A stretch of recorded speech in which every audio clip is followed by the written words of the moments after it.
Student, the next step is the shell model potentials, and the first step is developing the shell model is the choice of the potential that govern the nucleon interactions. ठीक है, तो हमारे पास जो first step है shell model की development के लिए वो क्या है कि हमने पोटेंशियल को चूज़ करना है, और वो पोटेंशियल जो न्यूक्लियॉन्स की इंटरेक्शन की वजह से आ रहा है। एटॉमिक फिजिक्स में अगर हम देखें तो degeneracy of level number of electrons जो हम उसमें पुट करते हैं, तो हर लेवल को हम क्या कह देते हैं 2 × 12+1 फैक्टर 12+1 जो है हमारे पास वो आएगा एम एल डीजेनरेसी से, और एडिशनल फैक्टर जो है यहाँ पर वो एम एस डीजेनरेसी से आएगा। एज एन एटॉमिक फिजिक्स हम यूज़ करेंगे spectroscopic notations to label the level with one important exception, that is index n जो है हमारे पास वो प्रिंसिपल क्वांटम नंबर नहीं होगा। यहाँ पर हम देखें तो जो n है वो प्रिंसिपल क्वांटम नंबर नहीं होगा, बल्कि हम इसको काउंट करेंगे ये क्या करेगा, काउंट करेगा नंबर ऑफ़ लेवल्स को। ठीक है, तो यानी हम यहाँ पर एटॉमिक फिजिक्स के अंदर हमारे पास जो होता है 1s होगा, 2s होगा, 3s होगा, फिर हमारे पास 2p होगा, 1p नहीं होगा, लेकिन यहाँ पर 1p भी होगा, 1d भी होगा, 1f भी होगा। तो 1d का ये मतलब है कि 1d का मतलब क्या है कि फर्स्ट डी स्टेट, 2d का मतलब होगा second D state and so on. तो हमारे पास जो अगर हम देखें कि potential there is shell cloud, तो जो हमारे पास ये जो नंबर है ये सेम होगा मैजिक नंबर्स के। तो they are also allowed stability, excitation, ions and neutral abundance. We take 2 types of potential, हमने 2 तरह के पोटेंशियल देने हैं। पहले हम बात कर लेते हैं कि इनफाइनाइट स्क्वायर वेल पोटेंशियल की बात करें तो क्वांटम मैकेनिक्स के अंदर हमने ये इनफाइनाइट स्क्वायर वेल पोटेंशियल को पढ़ा हुआ है कि इसके जो इनसाइड है यानी r is less than r0 है, वहाँ पर हमारे पास पोटेंशियल 0 होता है, और उसके आउटसाइड हमारे पास जो पोटेंशियल होगा वो इनफाइनाइट होगा। तो this is central potential. Why this is central? Because it does not depend on theta and phi, it depends only on R. So if R is less than r0 तो हमारे पास क्या है कि वो एक स्फेरिकल वॉल्यूम है, और उसमें किसी भी डेविएशन पे आप चले जाएं, इस वॉल्यूम के किसी भी डेविएशन पे, तो वो जस्ट आर डायरेक्शन देगा, हमें थीटा और फाई डायरेक्शन नहीं देगा। लेकिन अगर हम वेव फंक्शन की बात करें तो वेव फंक्शन डिपेंड करेगा थीटा और फाई पे। तो वेव फंक्शन अगर हम लिख लें R theta and phi which is equals to U R divided by R Y L M theta and phi. Y L M theta and phi is the spherical harmonics, जो कि आप लोगों ने MMP के कोर्स के अंदर ये पढ़ा होगा।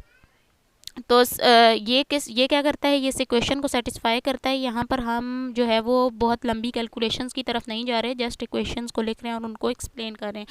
तो ये इस इक्वेशन को सेटिस्फाई करता है, और इस इक्वेशन को सॉल्व करके और इस पर बाउंड्री कंडीशन लगा के हम क्या कर सकते हैं, u ऑफ r की वैल्यू निकाल सकते हैं, और u ऑफ r को इधर लगा कर हम क्या कर सकते हैं, ये वेव फंक्शन हम निकाल सकते हैं। और बाउंड्री कंडीशंस क्या है, r is less than r0, v is equals to 0।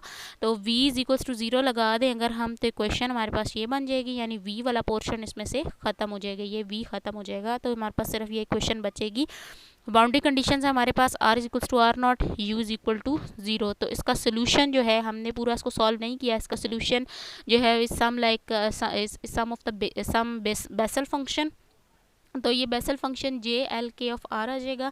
What is the K here, हम यहाँ पर के यूज़ कर रहे हैं, तो ये बिल्कुल उसी तरह से है जब हम श्रोडिंगर इक्वेशन को सॉल्व करते थे और 2m over H cut square को हम के लेट कर लेते थे, तो ये वही के है यहाँ पर भी जो यूज़ हो रहा है। ठीक है, तो अगर हम क्या करें कि जे एल के ऑफ r0 को इक्वल टू 0 ले लें, और ये अब डिपेंड कर रहा है इक्वल टू 0 किस चीज़ पे डिपेंड कर रहा है, इस वैल्यू ऑफ l पे। तो इस ये वैल्यू ऑफ l अगर हम यूज़ करेंगे तो हम k की वैल्यू को फाइंड कर सकते हैं, यानी के r0 फाइंड कर सकते हैं। k की वैल्यू जब आ जाएगी तो k की वैल्यू यहाँ लगाकर हम e की वैल्यू कैलकुलेट कर सकते हैं।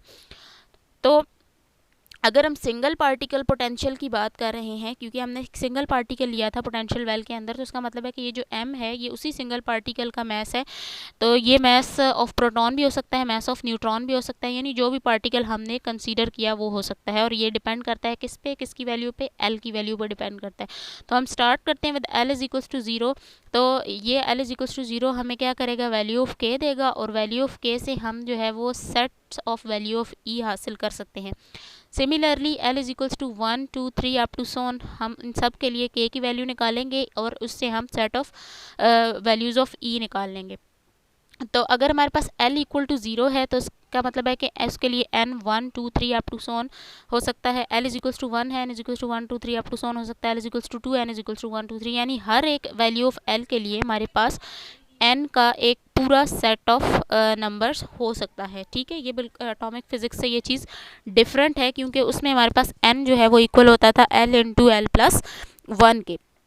तो l अगर 0 होगा तो हमारे पास s सब शेल होगा, 1 होगा तो p सब शेल, 2 होगा तो d सब शेल, इसी तरह 3 होगा तो f, 4 होगा तो g, 5 होगा तो h सब शेल हो जाएगा। अगर हम स्क्वायर वेल पोटेंशियल के इसकी बात कर लें, इसमें जो हमारे पास जो एनर्जी लेवल्स बने हैं, अगर हम इन एनर्जी लेवल्स की बात कर लें तो ये एनर्जी लेवल्स हमारे पास क्या है, इस तरह से कुछ आएंगे। सबसे पहला जो उसका लेवल आएगा वो 1s है, फिर 1p है, फिर 1d और 2s आपस में तकरीब बहुत ज़्यादा क्लोज हैं, देन 1f है, देन 2p है, देन 1g है, then 2d, 1h and 3s, ये भी तीनों आपस में एक दूसरे के क्लोज हैं।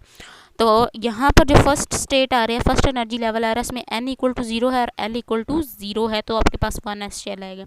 n जब 1 हो जाएगा, l इक्वल टू 1 हो जाएगा, तो 1p शेल आ जाएगा।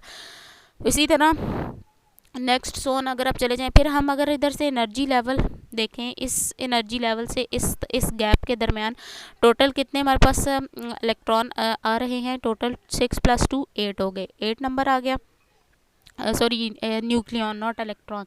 अच्छा, देन हमारे पास नेक्स्ट जो लेवल है वो यहाँ से लेके यहाँ तक है, और ये दोनों लेवल मर्ज हो रहे हैं, इसलिए हम दोनों को एक ही कंसीडर करेंगे, यानी 10 + 2 12, 12 + 8 20। नेक्स्ट लेवल जो है उसमें कितना होगा, 20 + 14 34 हो जाएगा। नेक्स्ट जो ये लेवल है 34 + 6 कितना हो जाएगा, 40, फिर 40 + 18 58, देन 92, ये इन तीनों को मिलाएंगे, 22 और 10 कितना हो गया, 32 + 2 34, 34 + 58 गिव्स 92। अगर हम देखें तो यहाँ तक 820 जो है, यहाँ तक तो हमारे पास ये राइट नंबर्स आ रहे हैं, वही मैजिक नंबर्स आ रहे हैं। लेकिन अगर इससे ऊपर अगर हम देखें तो एवरीथिंग इज रॉन्ग।